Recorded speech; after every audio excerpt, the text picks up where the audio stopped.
Hello everyone. तो जितने भी पॉलिटिकल साइंस के स्टूडेंट हैं जो भी सेमेस्टर वन में है, जिनका मेजर पेपर और माइनर पेपर में पॉलिटिकल साइंस है, इन सब के लिए हम एक वीडियो लेके आए हैं। इसमें क्या है कि हम आपके सिलेबस से आपके टोटल सिलेबस से टोटल 50 एमसीक्यू करवाएंगे। टोटल कितने एमसीक्यू करवाएंगे? तो 50 एमसीक्यू करवाएंगे। तो हम लोग जानते हैं कि जो भी सेमेस्टर वन के स्टूडेंट है जिनका मेजर पेपर और माइनर पेपर में पॉलिटिकल साइंस है, इन दोनों को इंडियन कॉन्स्टिट्यूशन ही पढ़ना है। दोनों का सिलेबस सेम है, तो ये वीडियो दोनों के लिए बहुत ही यूजफुल होने वाला है। तो चलिए शुरू करते हैं। तो हमारा जो सबसे पहले क्वेश्चन हो जाएगा, सबसे पहला क्वेश्चन क्या है? भारतीय संविधान की प्रस्तावना किस शब्द से शुरू होती है? भारतीय संविधान की जो प्रस्तावना वो किस शब्द से शुरू होती है? तो हम लोग जानते हैं जो प्रस्तावना जब भी हम लोग पढ़ते हैं तो हमारा पहला जो वर्ड आता है हम भारत के लोग, we the people of India. We the people of India, पहला जो हमारा शब्द है भारत शब्द, हम भारत के लोग हैं। दूसरा क्वेश्चन हो जाएगा प्रस्तावना में समाजवादी शब्द कब जोड़ा गया? तो समाजवादी जो शब्द है ये कब जोड़ा गया? जो आपको पता होगा कि समाजवादी ये शब्द है ये बाद में जोड़ा गया, तो कब जोड़ा गया था? 1976 में। कब जोड़ा गया था? 1976 में। तीसरा नंबर क्वेश्चन है भारतीय संविधान का स्वरूप कैसा है? भारतीय संविधान का स्वरूप कैसा है? तो इसका आंसर हो जाएगा संघात्मक जिसमें एकात्मक झुकाव हो। हमारा क्या है? भारतीय संविधान का स्वरूप संघात्मक है, संघात्मक शासन व्यवस्था, लेकिन इसमें एकात्मक का झुकाव देखने को मिलता है। अगला है कि मौलिक अधिकार संविधान के किस भाग में है? तो जो मौलिक अधिकार है हमारा संविधान के किस भाग में है? तो ये भाग 3 में है। भाग 3 में इसकी चर्चा की गई है। और आर्टिकल कहाँ से कहाँ? तो 12 से 35 तक। आर्टिकल 12 से 35 तक मौलिक अधिकारों की चर्चा की गई है। अगला है हमारा समानता का अधिकार किस अनुच्छेद में आता है? तो समानता का जो अधिकार है, अगला हमारा है समानता का अधिकार किस अनुच्छेद में आता है? तो समानता का जो अधिकार है ये अनुच्छेद 14 से 18 के बीच में आता है। 14 से 18 के बीच में क्या आता है? समानता का अधिकार। आगे हम लोग बढ़ते हैं क्वेश्चन नंबर 6 की ओर। क्वेश्चन नंबर अगर 6 को देखा जाए तो स्वतंत्रता का अधिकार क्या है? स्वतंत्रता का अधिकार किस अनुच्छेद में है? तो 19 से 22 में। 19 से 22 में क्या है? स्वतंत्रता का अधिकार। क्वेश्चन नंबर 7 है मौलिक कर्तव्यों को किस संविधान संशोधन द्वारा जोड़ा गया? जो हमारा मौलिक कर्तव्य है ये किस संविधान संशोधन के द्वारा जोड़ा गया? तो 42वां संविधान संशोधन, जो हमारा 42वां संविधान संशोधन हुआ था जिसके द्वारा मौलिक कर्तव्य को जोड़ा गया। अगला क्वेश्चन नंबर 8, मौलिक कर्तव्य संविधान के किस भाग में है? जो हमारा मौलिक कर्तव्य है ये संविधान के किस भाग में है? तो भाग 4 का ये, भाग 4 का ये में है मौलिक कर्तव्य। अगला क्वेश्चन हमारा राज्य के नीति निर्देशक तत्व किस देश से लिए गए हैं? जो भारत का राज्य का नीति निर्देशक तत्व है ये किस देश से लिया गया है? ये आयरलैंड से लिया गया है। कहाँ से लिया गया है? आयरलैंड से। क्वेश्चन नंबर 10 है राज्य के नीति निर्देशक तत्व संविधान के किस भाग में है? राज्य के नीति निर्देशक तत्व संविधान के किस भाग में? तो ये हमने देखा कि संविधान के भाग 4 में है। संविधान के भाग 4 में। ये चीज कंफ्यूज नहीं करना है कि जो राज्य का नीति निर्देशक तत्व ये संविधान के भाग 4 में है और मौलिक कर्तव्य जो है वो 4 ये में है। कहाँ है? 4 ये में। तो ये चीज आप क्लियर रखिएगा कि ये 4 ये में है और ये 4 में है। अगला हमारा क्वेश्चन हो जाएगा राष्ट्रपति का चुनाव कौन करता है? जो राष्ट्रपति है इसके लिए कौन चुनाव करता है, कौन वोट देता है? हम लोग जानते हैं राष्ट्रपति को हम लोग सीधे वोट नहीं देते हैं। राष्ट्रपति को हम लोग क्या करते हैं? सीधे वोट नहीं देते। तो कौन देता है? तो निर्वाचन मंडल, जो हमारा प्रतिनिधि जिसको हम चुन के भेजे वो राष्ट्रपति के लिए वोट देते हैं। अगला क्वेश्चन है हमारा राष्ट्रपति का कार्यकाल कितने वर्षों का होता है? जो राष्ट्रपति है भारत का उसका कार्यकाल कितने वर्षों का होता है? ये होता है 5 वर्ष का। कितने वर्ष का? 5 वर्ष का। आप जान लीजिए कि हाँ, अगर मुख्यमंत्री पूछे, ठीक है, मुख्यमंत्री या फिर पूछे प्रधानमंत्री, दोनों का जो कार्यकाल है मुख्यमंत्री, प्रधानमंत्री, राष्ट्रपति कितने वर्षों का होता है? 5 वर्षों का। अगला है भारत का वास्तविक कार्यपालिका का प्रमुख कौन होता है?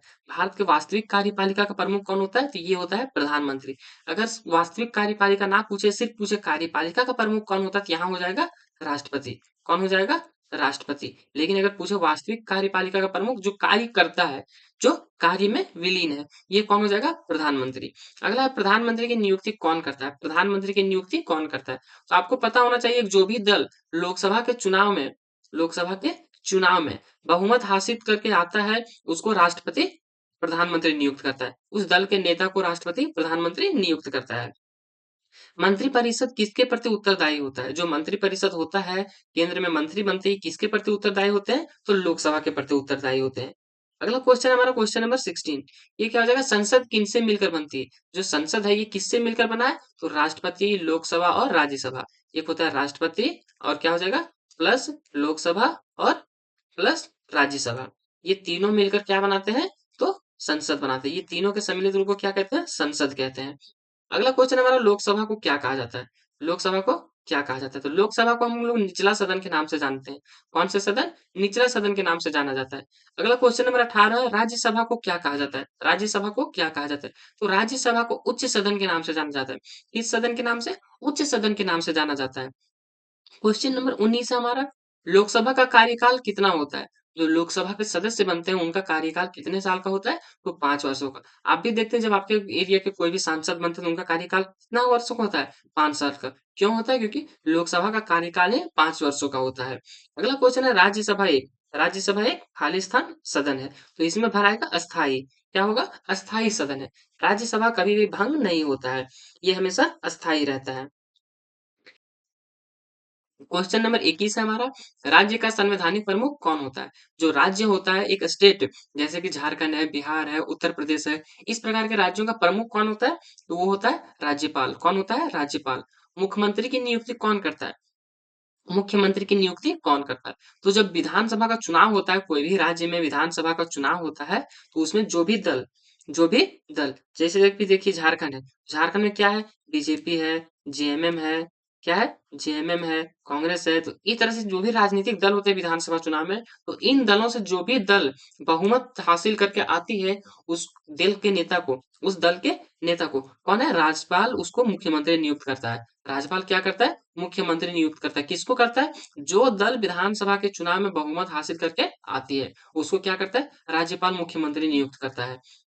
अगला हमारा क्वेश्चन नंबर 23, राज्य की वास्तविक कार्यपालिका शक्ति किसके पास होती है? राज्य का जो वास्तविक कार्यपालिका की जो शक्तियां होती है किसके पास होती है?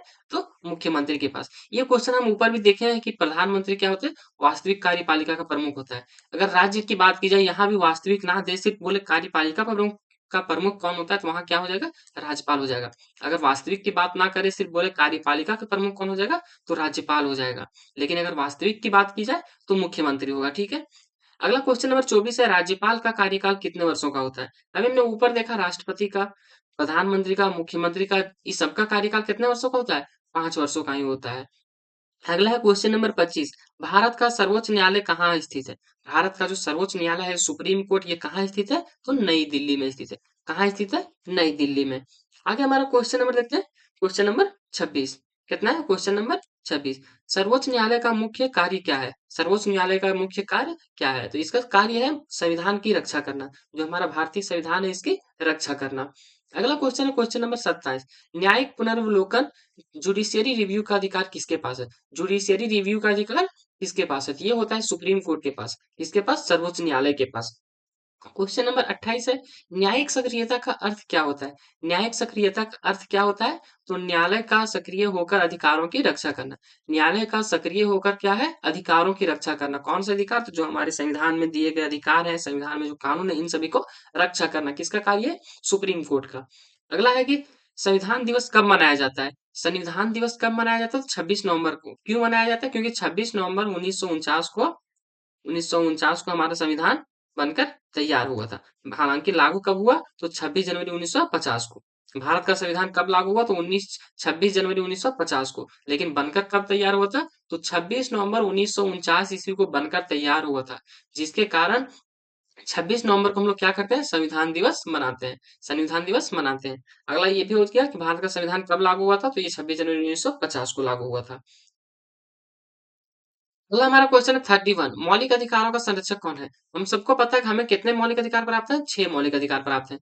ये 6 मौलिक अधिकार है, इनका संरक्षक कौन है? अगर मान लीजिए आपको स्वतंत्रता का अधिकार है, समानता का अधिकार है, शिक्षा का अधिकार है, धार्मिक अधिकार है, इन सबका संरक्षक कौन है? तो इसका संरक्षक है सुप्रीम कोर्ट। सुप्रीम कोर्ट जो है ये हमारे मौलिक अधिकारों की रक्षा करता है। अगला क्वेश्चन है, संविधान में कुल कितने मौलिक कर्तव्य हैं? जो मौलिक कर्तव्यों की संख्या है ये कितनी है? तो ये है 11।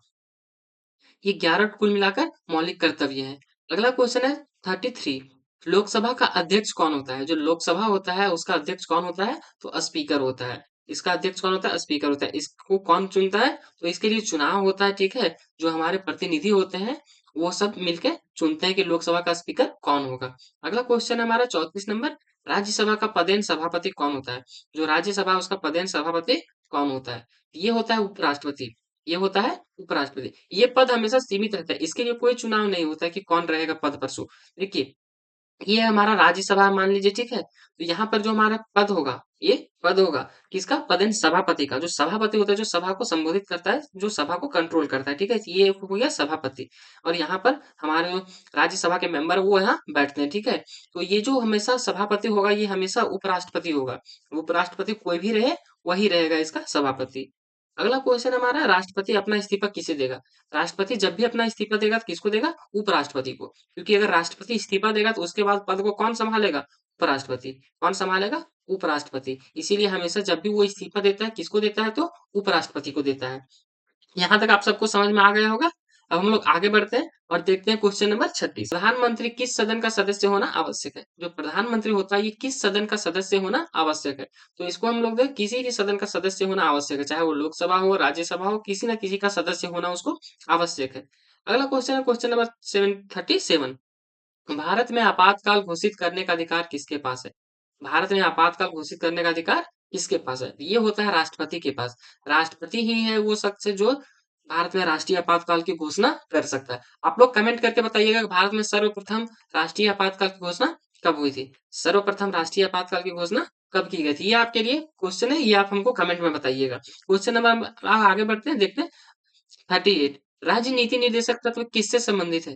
राज्य का जो नीति निर्देशक तत्व है, ये किससे संबंधित है? इसका आंसर हो जाएगा सामाजिक और आर्थिक न्याय से। किससे है? सामाजिक और आर्थिक न्याय से संबंधित है। क्या संबंधित है? तो नीति निर्देशक तत्व। क्वेश्चन नंबर 39 देखिए आप, संविधान का संरक्षक किसे कहा जाता है? संविधान का संरक्षक आप पहले भी ऊपर पढ़ चुके हैं, सर्वोच्च न्यायालय को कहा जाता है। सर्वोच्च न्यायालय ही जो हमारे मौलिक अधिकारों की रक्षा करता है, संविधान की रक्षा करता है, उसकी व्याख्या करता है और उसको संरक्षण प्रदान करता है। अगला हमारा हो जाएगा क्वेश्चन नंबर 40। लोकसभा के सदस्य सीधे किसके द्वारा चुने जाते हैं? लोकसभा के जो सदस्य होते हैं सीधे किसके द्वारा चुने जाते हैं? तो जनता के द्वारा। आप सबको पता होगा, जब भी लोकसभा चुनाव आता है तो उसमें हम लोग अपने लिए एक सांसद चुनते हैं। क्या चुनते हैं? सांसद चुनते हैं। ये उसी की बात हो रही है कि लोकसभा के सदस्य किसके द्वारा चुने जाते हैं? एमपी, मेंबर ऑफ पार्लियामेंट, जिसको हम लोग एमपी भी कहते हैं। क्या होता है ये? मेंबर ऑफ पार्लियामेंट, लोकसभा का सदस्य। इसके द्वारा चुना जाता है, तो ये सीधे आम जनता के द्वारा चुना जाता है। हम लोग आगे बढ़ते हैं। Question number 41।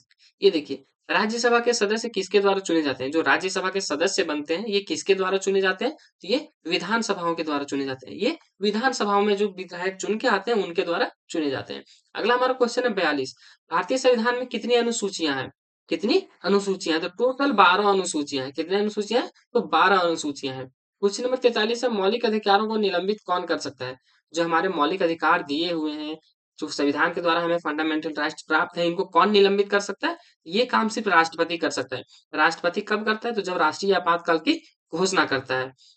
अगला हमारा प्रश्न है, राष्ट्रपति को पद से हटाने की प्रक्रिया क्या कहलाती है? जब भी कोई राष्ट्रपति को पद से हटाया जाता है तो कौन सी प्रक्रिया के द्वारा हटाया जाता है? तो उस प्रक्रिया को हम लोग महाभियोग की प्रक्रिया कहते हैं। क्या कहते हैं? महाभियोग की प्रक्रिया। अगला हमारा क्वेश्चन नंबर 45 है, मुख्यमंत्री किसके प्रति उत्तरदायी होता है?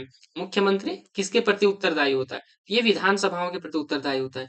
किसके प्रति उत्तरदायी होता है? तो विधानसभाओं के प्रति। और प्रधानमंत्री किसके प्रति उत्तरदायी होता है? तो लोकसभा के प्रति। अगला हमारा क्वेश्चन है क्वेश्चन नंबर 46। कितना है? 46। न्यायपालिका का मुख्य कार्य क्या है? न्यायपालिका का मुख्य कार्य क्या है? कानून की व्याख्या करना। हम लोग ऊपर भी देखे हैं कि कानून की व्याख्या करना, मौलिक अधिकारों को संरक्षण देना, संविधान का संरक्षण करना और उसकी व्याख्या करना, ये सब किसके कार्य है? तो ये न्यायपालिका का कार्य है। अगला हमारा क्वेश्चन है 47। क्या है? 47। संसद का संयुक्त सत्र कौन बुलाता है? संसद का संयुक्त सत्र कौन बुलाता है? ये बुलाने का कार्य राष्ट्रपति करता है। कौन करता है? राष्ट्रपति करता है। क्वेश्चन नंबर 48 देखिए, राज्यसभा भंग क्यों नहीं होती? जो हमारा राज्यसभा, ये भंग क्यों नहीं होती? क्योंकि यह एक अस्थायी सदन है। क्या है? यह एक अस्थायी सदन है। अगला हमारा क्वेश्चन है 49। न्यायिक सक्रियता का मुख्य उद्देश्य क्या है? जो न्यायिक सक्रियता है, इसका मुख्य उद्देश्य क्या है? हम लोग ऊपर भी इस टॉपिक को चर्चा कर चुके हैं। अब हम लोग देखते हैं इसका उद्देश्य क्या है। तो नागरिक अधिकारों की रक्षा करना। नागरिक अधिकारों की रक्षा करना इसका मुख्य उद्देश्य है। अब हम लोग देखते हैं लास्ट जो हमारा क्वेश्चन है, भारतीय संविधान विश्व का, भारतीय संविधान विश्व का खाली स्थान संविधान है। तो इसमें लिखना है सबसे बड़ा लिखित, सबसे बड़ा लिखित संविधान है। यहाँ पर हमारा जो टोटल 50 एमसीक्यू है, ये कंप्लीट हो गया। देखिए, आपको जो एग्जाम जब देने जाइएगा, ठीक है, आप एग्जाम देने जाइएगा तो वहां पर आपको ऑप्शन नहीं मिलेगा। क्या है? ऑप्शन नहीं मिलेगा और ये एक-एक नंबर का होता है तो जैसे भी आप देखिए ये क्वेश्चन आया था न्यायिक सक्रियता का मुख्य उद्देश्य क्या है? इसको आपको लंबा नहीं लिखना है, बस एक ही लाइन में लिखना है क्योंकि ये सारे क्वेश्चन कितने मार्क्स के होते हैं? 1 मार्क्स के होते हैं। सारे क्वेश्चन 1 मार्क्स के होते हैं ये 5 क्वेश्चन, ठीक है? जब भी ऑब्जेक्टिव क्वेश्चन आपका आएगा 1 मार्क्स का आएगा तो इसमें पूरा लंबा नहीं लिखना है, बस आपको एक लाइन में आंसर देना है और क्योंकि टाइम बहुत कम होता है इसीलिए आप जितना जल्दी उसको खत्म कर सकते हैं कीजिए। आप यहाँ तक हम लोग का 50 एमसीक्यू कंप्लीट हो चुका है, ठीक है?